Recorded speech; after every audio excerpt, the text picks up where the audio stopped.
Hey, what's up guys and welcome back to Anime King, and today I'm gonna be giving you part 22 of What If Naruto was born in the Uzumaki clan.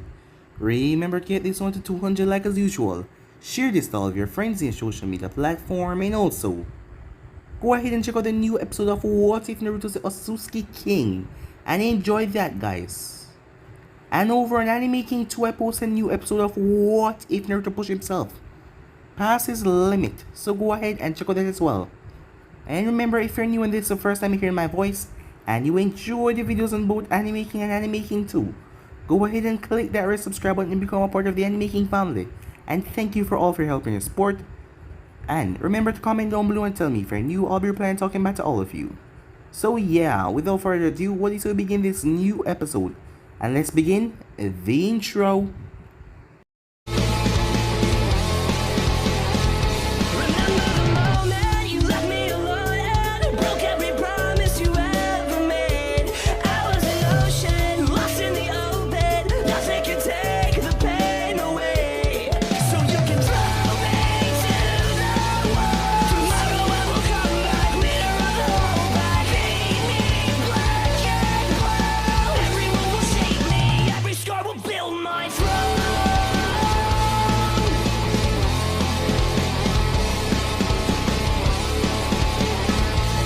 So, the last part we left off, Naruto didn't know what to do.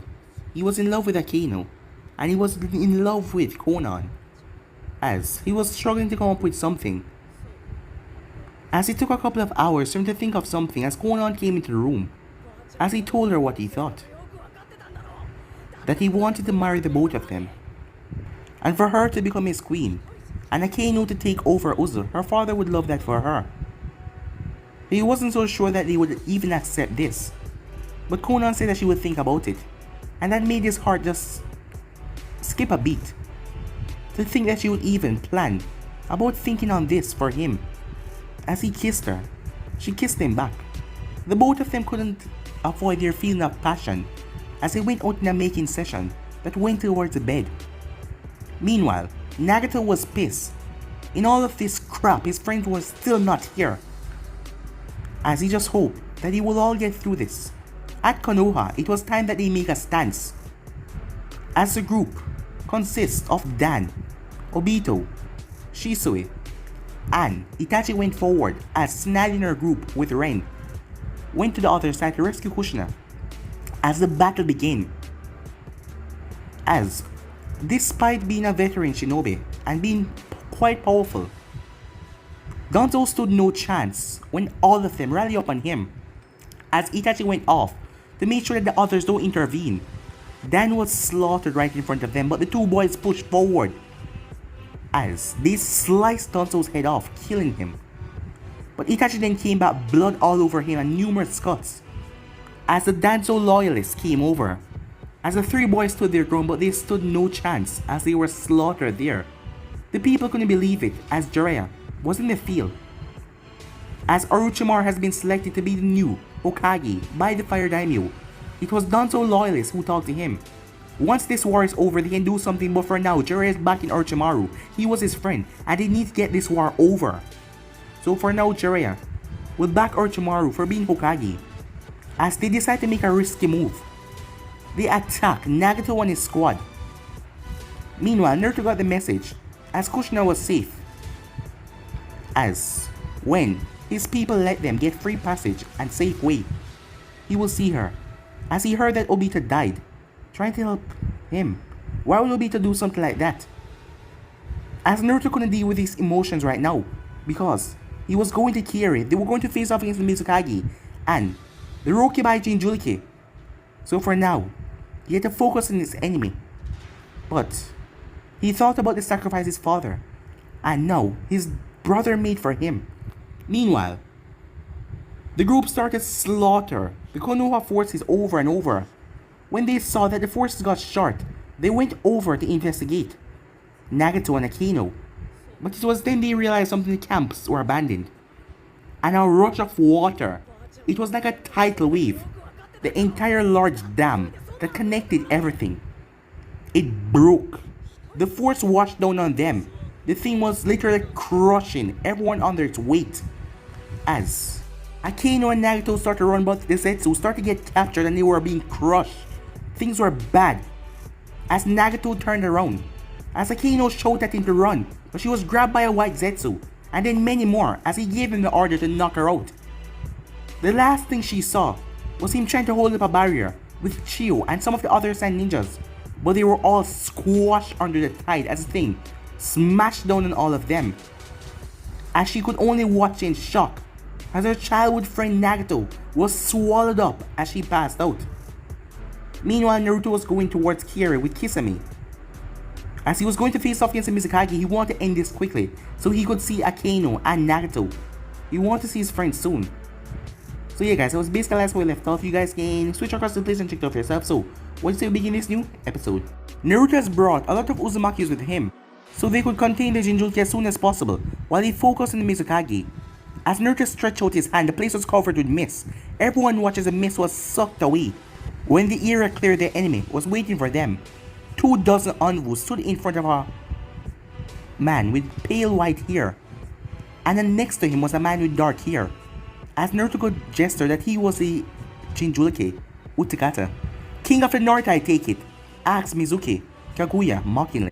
Naruto said nothing as his blade burst with hellfire surrounding it, as Kisame and the others raised their blades. Not a talker, are you? They always say that the silent one screams when facing my music, said Mizuki with a smirk. As he nodded as all of his envoys charged. As Naruto could feel their dark bloodlust and their emotions. Naruto's eyes turned red as he connected himself to them. Mizuki frowned when his envoy forces stopped immediately, and many of them were shaking.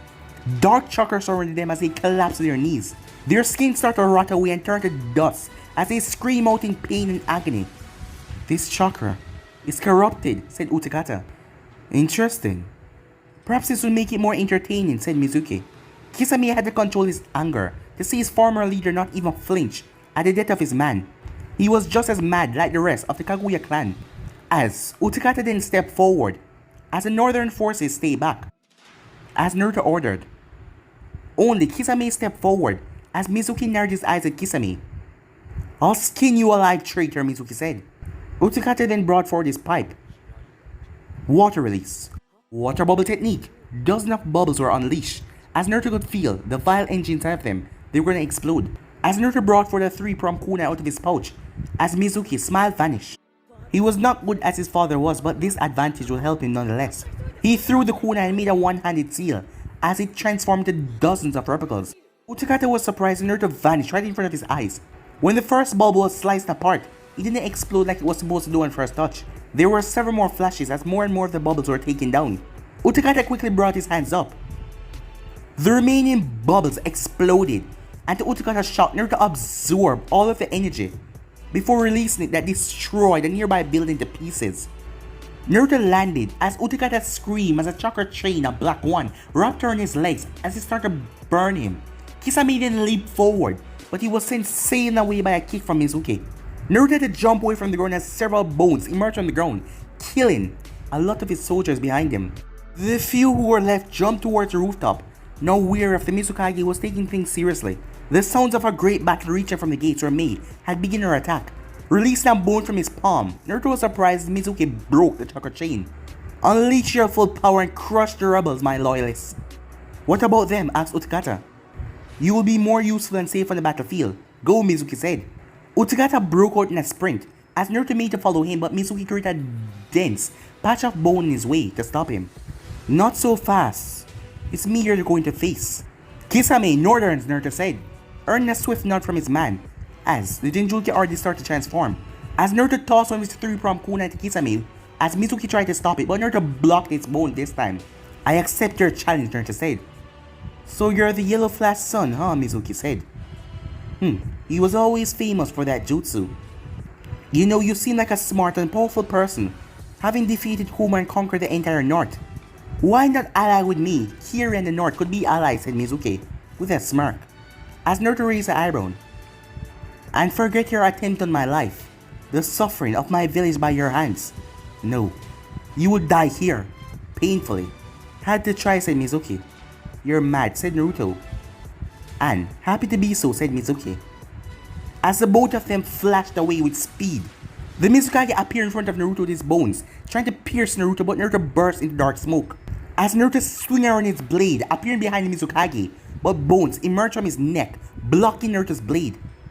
10-finger drilling bullets. Naruto had to block the army of bones that came from Mizuki's back. They were like bullets coming towards him as he flipped away. As Naruto was surprised, those bones were strong enough to withstand his sword without even a scratch. Water release, great waterfall technique. Mizuki released a monstrous wave of water that destroyed buildings and came towards Naruto. As Naruto released green flames, they stabbed his sword in the ground that incinerated the water. As mist filled the air, can't absorb this mist now. It's not made from chakra, it's made from the fire and the water. Natural. As Mizuki started to hide in the mist, moving around fast. This was his element after all. So you are paying attention to my move, Naruto said with a frown. He couldn't even sense Mizuki anymore. I am the Mizukage boy. Naruto had to give him some credit despite his madness and brutality. He was a good fighter with a sharp mind.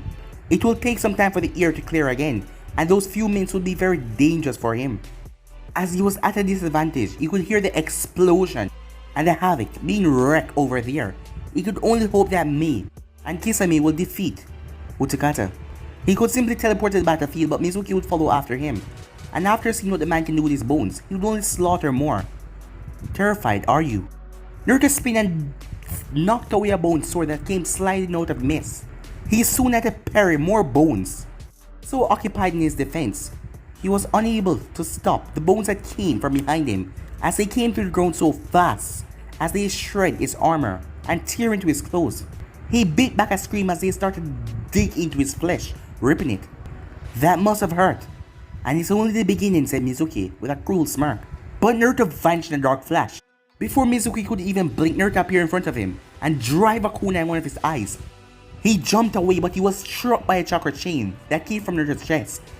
Mizuki was thrown straight out of the mist as he landed. He then saw the spine in his hand was marked by a seal. Teleportation. He threw away the weapon as he glared at his enemy. Mizuki then coughed up blood as he looked down to see his armor was completely shattered and his skin was turning black. Ew, said Mizuki as he tried to curse, but he could feel this dark thing, dark chakra spreading across his body, and unlike his bones, he couldn't throw it away because it was seeping into his chest. Naruto was panting the toll of using that many teleportation, also healing his wounds, and the chakra chain, it was sapping his reserves. He cursed his chakra points for not being fully developed as a full Uzumaki because of his chakra being tainted by the Kyuubi at birth. But that was also what gave him his dark powers. But it doesn't matter, he was going to kill this man. As Mizuki felt a monstrous killing intent descend upon the area.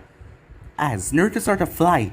He can fly? Mizuki said in shock. He rose higher and higher, his dark chakra taking the form of a demonic skull. Slowly, even the moon was concealed behind the dark energy that spread across the sky. Green flames emerged from his blade as his eyes burned with unforgivable hatred. As Mizuki stepped back, as he was sweating and in fear. Good. Fear is all you will know. In your last moments, Mizuki tried to dispel this genjutsu because he was hearing this boy's voice in his head. He then heard demonic laughter. What is this? This is not a genjutsu. What are you doing, boy? Mizuki then saw a dozen chakra chains coming down.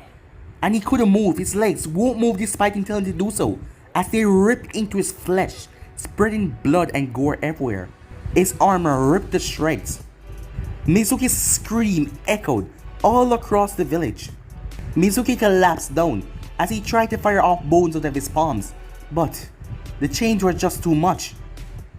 It was then that Mizuki was pinned down to the ground as he saw green everywhere. The green flames were surrounding him as the first twin of flames touched his skin, as the thing started to burn into him, as the entire thing started to surround him, as he felt unbearable heat as he screamed. As Naruto wrapped Mizuki up in a dome of chains, with the green fire around the chains burning Mizuki alive, as he started to fly towards the battlefield, as the thing was coming with him that Mizuki was trapped inside. Meanwhile, the battle was almost over, as the Mizukage forces were cut down.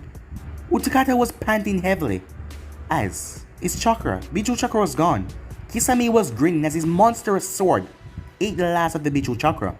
But they all stopped as they heard the screams. Mei and all the rebels watched in horror as the dome was open as they saw Mizuki, a half-melted Mizuki with green flames, consume the rest of his body. The man who had burned 100 alive were facing the same fate, but Mei could feel this heat. It was something else. Even from this distance, it was intense. She could only imagine the pain that Mizuki was suffering, and then they heard a laugh. That mad laughter. Yaiko had only seen Naruto laugh once like this before, doing this terrible thing by cooking the man alive inside of his dome, and he was laughing. Kisame wasn't affected. As he dashed forward, Utakata was looking at his leader, so he was unable to block the strike from Samehata, as Samehata teared through his throat as his head was sliced off. The few Kaguya members rushed in to stop Naruto and end him, but more chains rained down as he squashed them, tearing their body limb from limb. Mizuki yelled one last time in agony before completely melted away. Everything was gone, not even a skeleton left behind.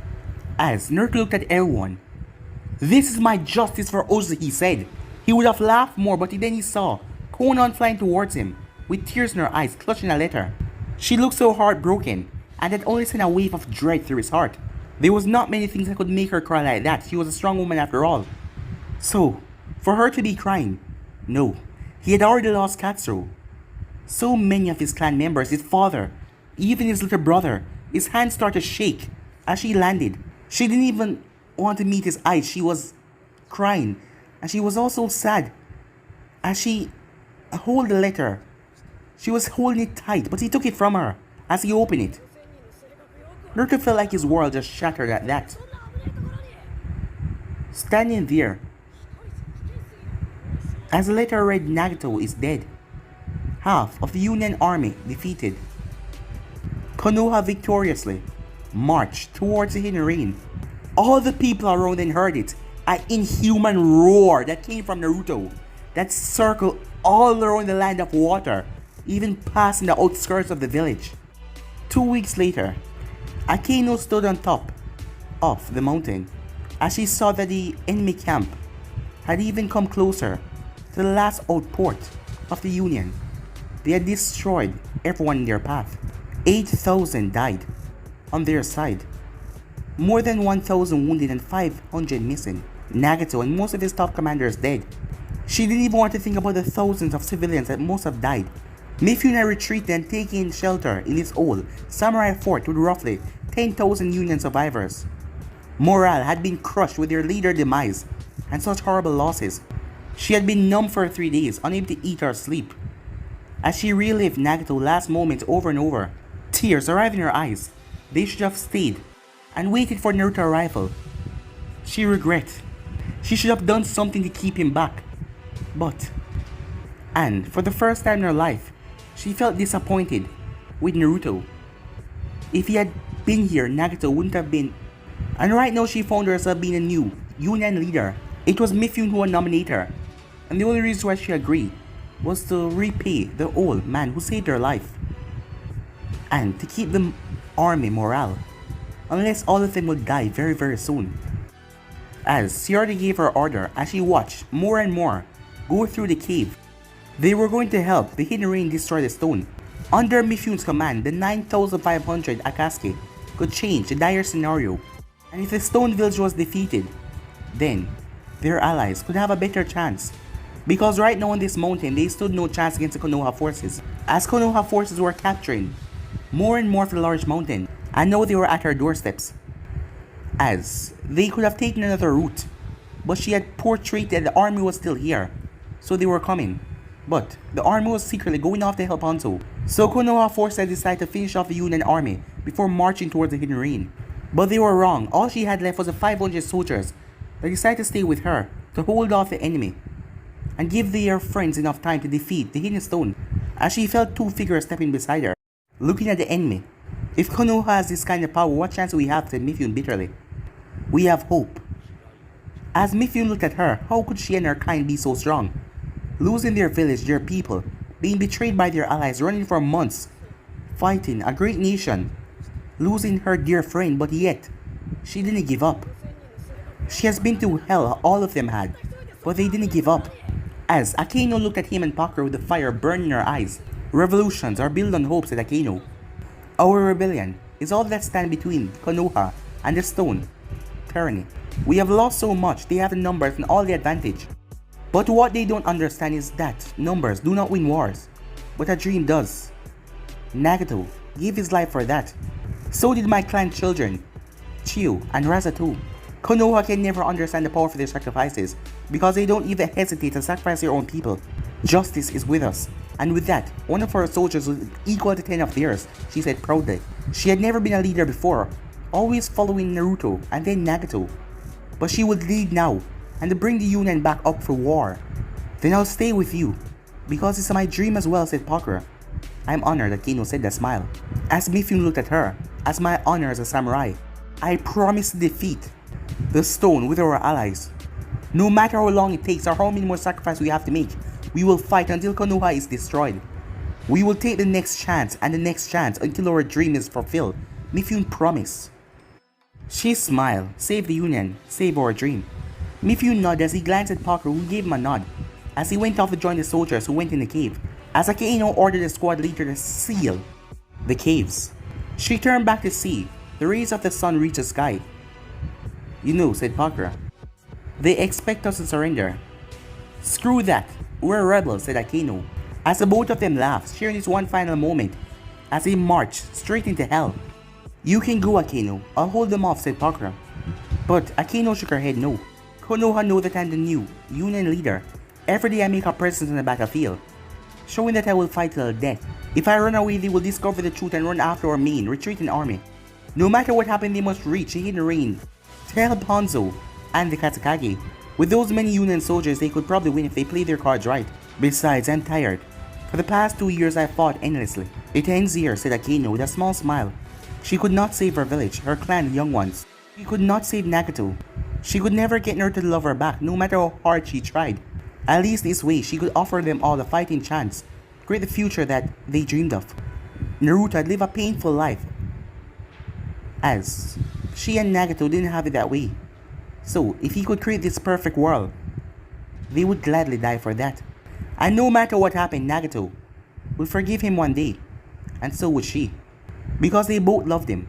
Prepare for battle, she said. Time skip. The ground was shaking as Akaino was on her vulture looking down at the army that had stayed with her.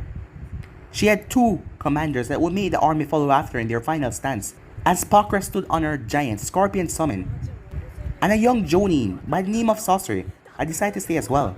The puppet master was a dangerous shinobi and had proven himself capable on the battlefield. The rest of the army was made up of Zetsus, the hidden rain and sand ninjas, even a few samurais who had decided to die with honor. As she saw the large Konoha army coming towards them, citizens of Unions. My soldiers, my friends, she yelled. We have all suffered loss and experienced pain together. But from that suffering we became more stronger. The bonds we share are created in blood.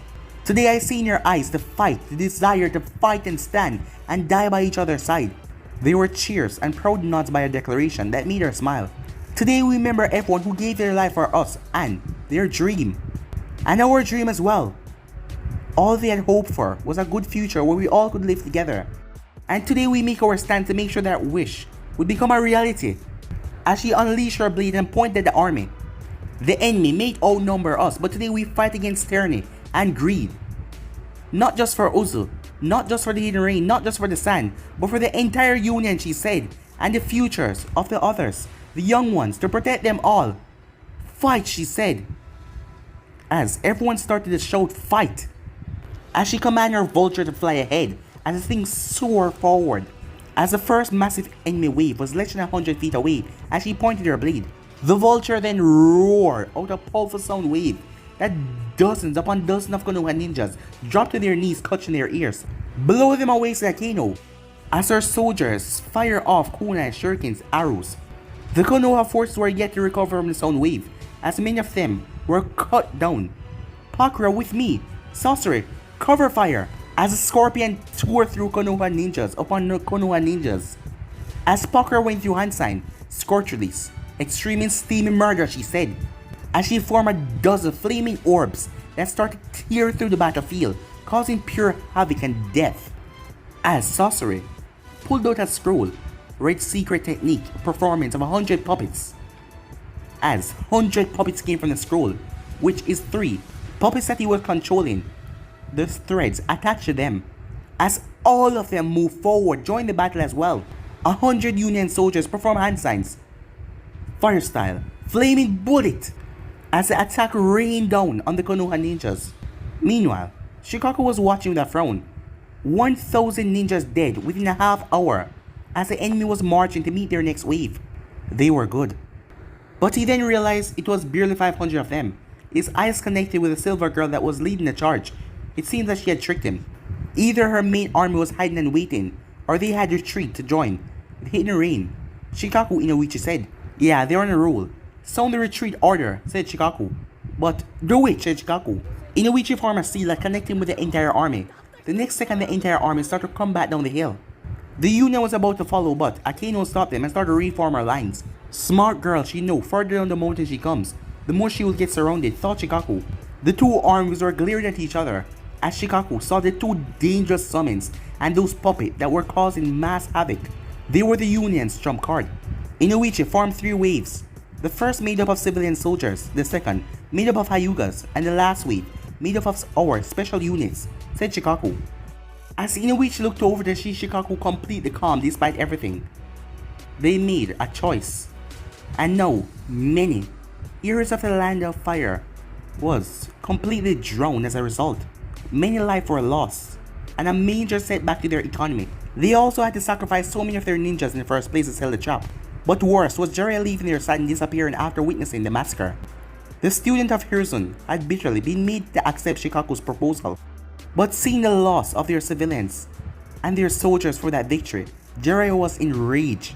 If not for his loyalty of Konoha, he would have killed Shikaku for his atrocity. In the end, Inoichi had recommended the man to take a walk and cool down. A walk that Jiraiya was yet to return from, but Shikaku was taking control of the command.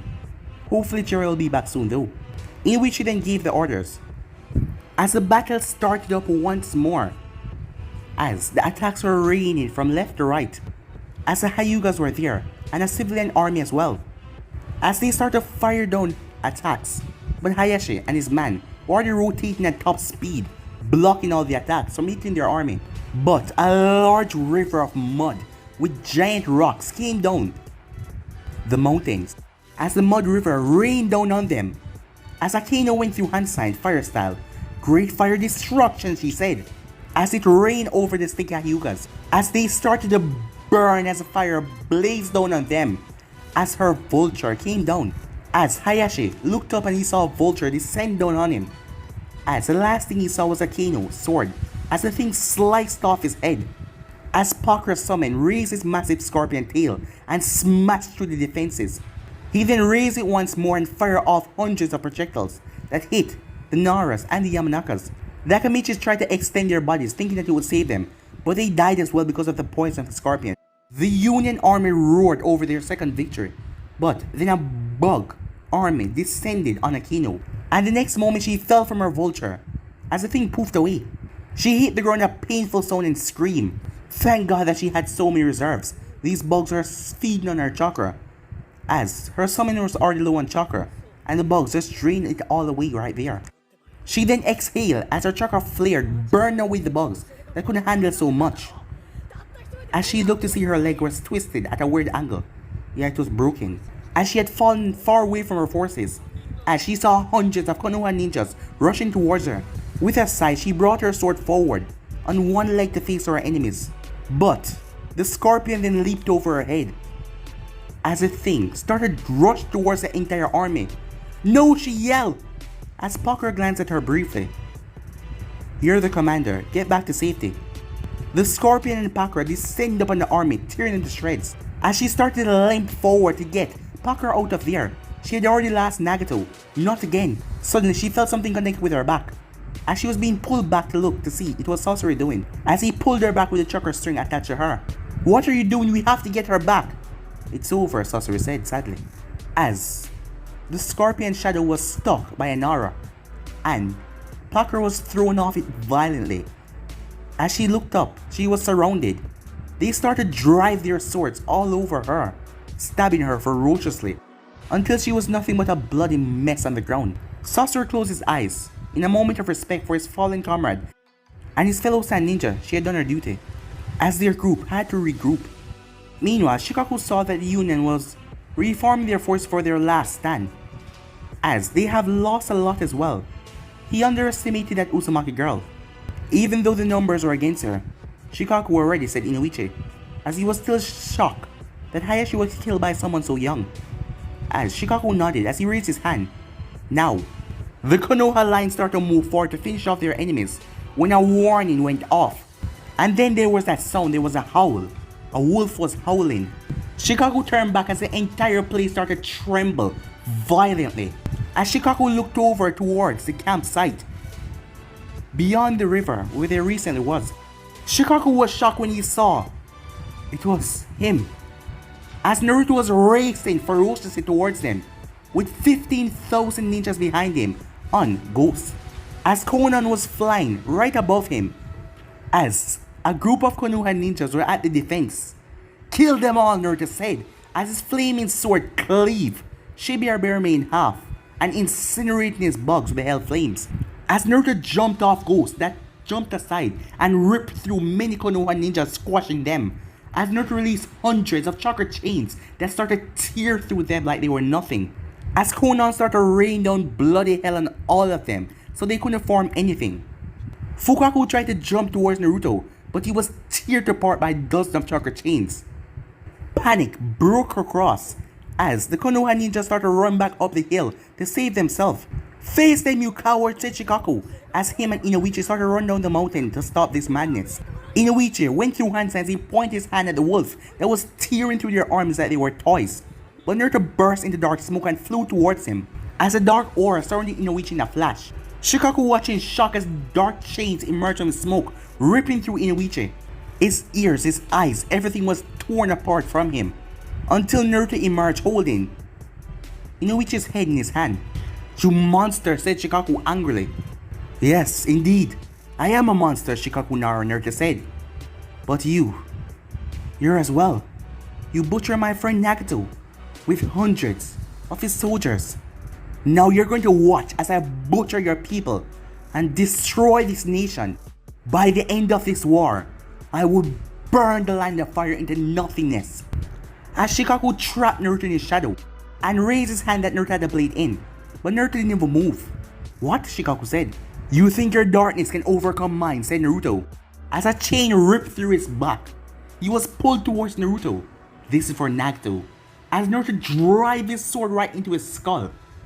As green flames consume his body, the Konoha ninjas were being butchered all around. As Naruto looked for Jiraiya, he was going to kill that bastard. Where was he? He searched long and hard but he couldn't find him. Hundreds of Konoha ninjas threw away their weapons, trying to surrender. But to their shock, they were sliced apart without any mercy. His massive army was tearing apart the enemy. It was then he saw something that made him stop. He found her. Their eyes met and he saw the tears in her eyes. She was slashing her way towards him as he was also breaking necks, slicing through throats. He thought he would never see her again, but no, she was right in front of him alive. He opened his arms wide as she jumped right into his embrace. As she started to cry, and so did he. They lost their friend. Hundreds of people surrounded their king, and also Kisame as well, so no one could touch them. Akeno looked at him with tearful eyes, and she still not believed that this was happening. He was here, as he was holding her in his strong arms, looking at her like he was holding her with everything that he got. She was then shocked as her doubts vanished when he kissed her. Time skip. Naruto was sitting at the river. His hand brushed through the water. Where were you? As he fought by the tears, as he heard that piercing tone.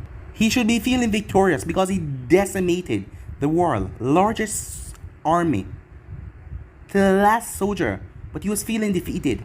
I, who conquered the world through my revolution. He lost so much as a lone tear fell from his eye. This was the last stand where Nagato stood proudly. As Naruto regretted everything that he had won for this war. He lost his father in it, he lost his half-brother, his clansman, thousands of his soldiers, thousands of innocent, and his brother. Because that's what Nagato was to him, his brother, through and through no matter what. It was too much for his heart to bear. When he heard about that, he marched towards the Konoha ninjas and butchered every one of them that took his friends away from him.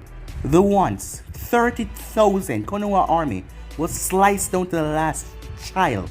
Seeing that some of them were Genins as well. Seeing Akaino alive, at least he felt some relief. Because if she had died, it would have killed him. He would have gone mad. But still, Nagato, he was dead. Did Nagato hate him in the final moments for not coming here in time? Did Nagato feel betrayed, taking his last breath? He promised to protect the both of them so they could live and see the future. But he failed. He failed everyone. What was the point? He failed. Nagato was dead. As he got up from the shore, as Kisame, his soldiers stood there, all of them. They were surprised because the light in his eyes, they just vanished. There was no more light in his eyes. Time skip, Kisame stood outside Naruto chambers. Usually, it would have been good sending two beautiful women like this in to meet their king, but he saw the look in Naruto's eyes. Nagato was dead. That fire that he had butchering the army was gone. It was like he was broken. His friends, his family, even his younger brother had died. He had marched towards the river after his victory and just stood there for several hours not doing anything. When he came back, his eyes were dead and he locked himself inside his room. For an entire day, he had refused any visitors, threatened to behead all of them if they disturb him. It had made Kisame take up safety outside Naruto's chambers for those idiots who threatened to disturb him in any way. We have to see him, said Akaino furiously, earn a nod from Konan. No. Konan had to calm Akaino down, who wanted to attack Kisame. Kisame had made it bluntly clear that he cared about no one except for Uzumaki and Naruto, and those who threatened the king will face his wrath no matter who they were. He can't just stay locked in there forever, said Konan. That is not for me to decide, said Kisame. I have my orders to keep everyone out, so you will stay out. Konan eyebrow twitched. Didn't he know what she was to Naruto and who Akaino was to the king? But she could see the look on Kisame's face. He didn't give a shit about either of them. We have a war to win and he's the king, said Konan. And you think he doesn't know that? He has been fighting battle after battle, protecting everyone that he cared about so much through gruesome bloody murders. What do you think will happen if those people that you risk everything for should die? Would you still fight? But we're still here for him, Akaino said, as she remembered the kiss that he gave her, showing all of his relief. He relieved his pain, and he also showed his love for her. But not once has he spoken to her or anyone else except for Kisame. She had never seen him behave like this and it scared her. She already lost Nagato to death. She couldn't lose Naruto to suffering. Kisame sighed. For someone so close to him, you both don't understand something so important about him. In a span of weeks, he lost two brothers, one of blood and the other of bond. I admit I don't know Nagato, but I was there when I heard Naruto scream about his friend's death. I will never forget something like that for the rest of my life. Not only did he care for Nagato with all of his heart, but he saw his friend as his successor. For his legacy, someone who could truly shape the union as reality, while Naruto acted as the guardian of this new world order. But now, said Kisame. Then how can we help him, asked Konan. You cannot. The bond he shared with Nagato was perhaps as strong as the one that he shared with you too. No one can help him but him himself. He has to choose to get back up and create the world that his friend died for. What if he doesn't get up, asked Akaino. Then this war was for nothing, said Kisame. Time skip. He wondered how long was he locked up like this. This was not fitting for a king, but he did not care. The Konoha ninjas were dead. He had already ordered half of his army to march towards the hidden rain to help. With those many soldiers and the one that Akaino sent along with the sand forces, Tishikage was finished. He knew that he had to make the bastard Onki pay for what he did to his village, but he couldn't now. He felt empty. He did not feel anything. No rage, no sadness, no happiness, nothing. There were a dark circle under his eyes, his hair was long and out of shape. His beard was full grown and appeared quite gruff. Even his clothes were old. The others may admire him for his victories, but he will always hate himself for making two of his brothers die alone. If only he had known securing an alliance with Kiri would have cost him two brothers, he would have never went there. He had lost the will to fight now. even though he had to finish the Hidden Stone and Konoha once and for all. But he didn't see the point, as Kisame had stayed guard and allowed no one to get in. He only blamed himself for the pain that he's suffering.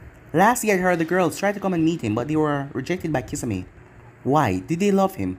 He started to think himself and doubt himself. Why did Kisame be loyal to him? He wasn't worthy for any of it. He let Nagato died.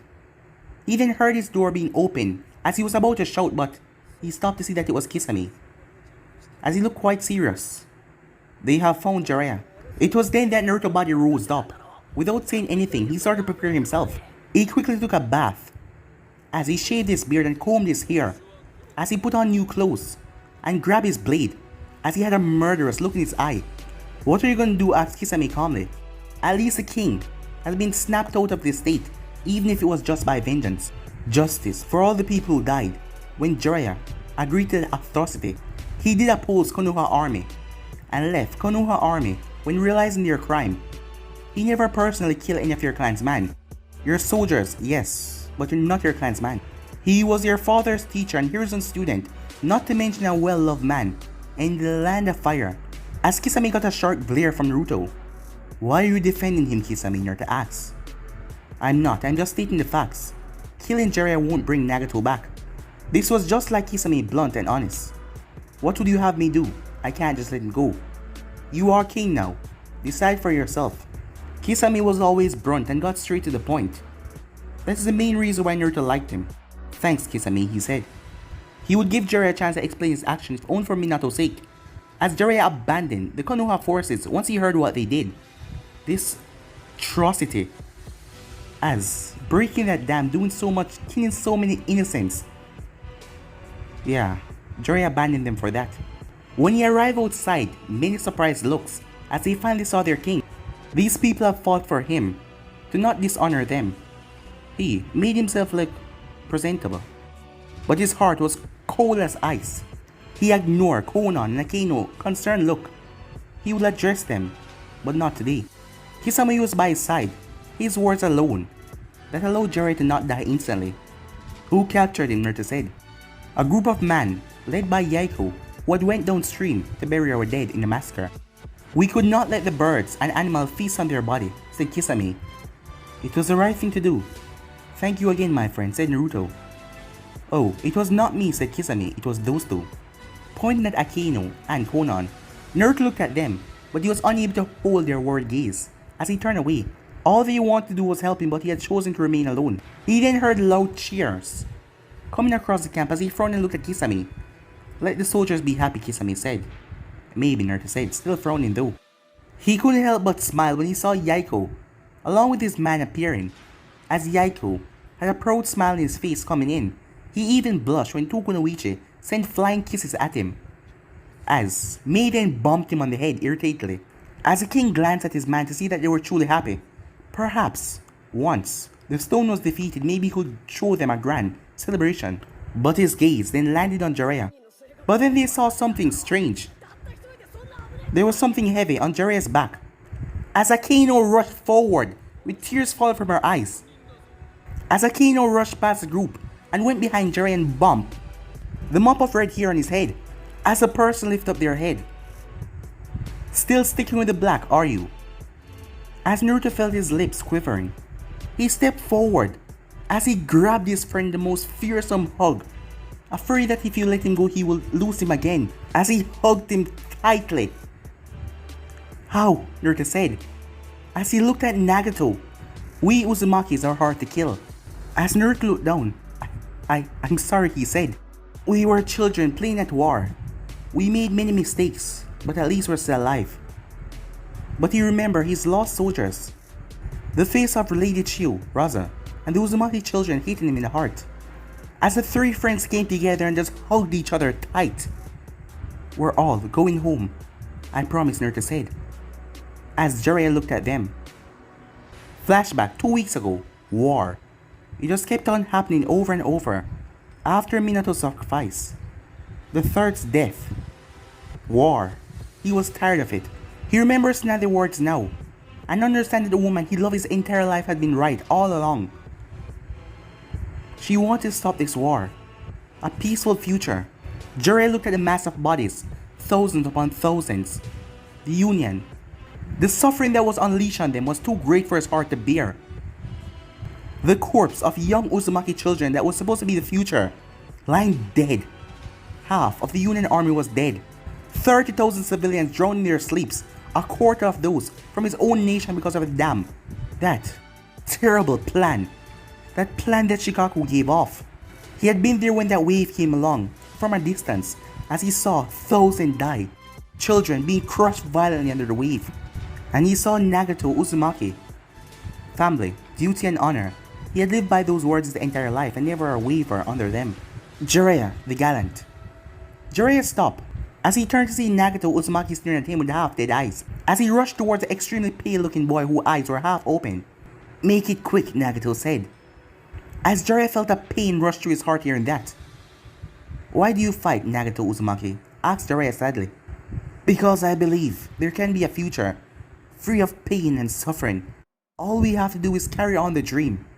Even you and some others could live peacefully. I killed your people, Jiraiya said. And I killed yours. It was a bloodbath, but it is all worth it for a better future. Jiraiya was shocked. You fought for your nation, Jiraiya, but you killed your own people to preserve your own dominance. What honor does that have? I love my village and my nation, said Jiraiya. Loving one nation is great, but you shouldn't be blind at your own mistakes. Can't you see? My villages, a lot of them, even mine, it has made some mistakes as well, and that caused a lot of suffering. Our people came for shelter, and they were butchered by our sole allies, Nagato said, tiredly. But if I can still do something to help, for people to get a better future, my life is not a big price to pay for that. Jiraiya could only shut his eyes as he knew there was only one man responsible for that, and if he wasn't dead already, Jiraiya would have killed him with his 2 hands. So many suffering for what? What makes your war so justified from revenge? Jiraiya asked. It started as revenge, yes. But as the time go on, we saw the suffering, the pain. It was too much to bear. So why hold the revenge? The peace was better, to bring a peaceful nation, a peaceful world. Jiraiya's eyes widened and hear this young boy say that. What makes you think you can get peace? It's not possible. Then I guess everyone will just have to try harder. The Union will work. My friends will work. I promise you that. How? Nagato smiled weakly. We Uzumakis are quite stubborn, he said. As Jiraiya saw that this was not some cold-hearted boy that just wanted to kill. He was different. What happened to my people? I don't know, said Jiraiya. Naruto will be mad when he heard about my defeat. But my friend isn't a monster like you people say he is. You have seen that, haven't you, Jiraiya? Yes, said Jiraiya, as he remembered Naruto's attempt trying to make peace, despite all the wrongdoings done to him and his people. Naruto is an honorable man. He will not harm the innocent, I promise, Nagato said. I know. He is his father's son. Nagato was losing the little strength that he had. Before he was picked up. What are you doing, he asked. Jiraiya had a regretful look in his eyes as he stared at the sky.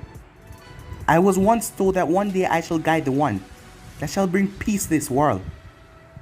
I wasn't able to fulfill Hiruzen-sensei's wishes. Neither supports Navi, Obito, or Minato. I couldn't accept Naruto either. I lost hope in my dreams of peace and myself. However, I believe you can walk a different path and create a better future. I shall believe in you, Uzumaki Nagato, said Jiraiya. But guys, it'll be ending this episode right here. Remember to go ahead and check out the brand new episode of What If Naruto Pushed Himself to His Limit. And I enjoyed guys over on Anime King 2. And I also post a new episode of What If Naruto was the Otsutsuki King on this channel. So go ahead and enjoy it as well. But for now, I'm out here. See you guys tomorrow. Peace.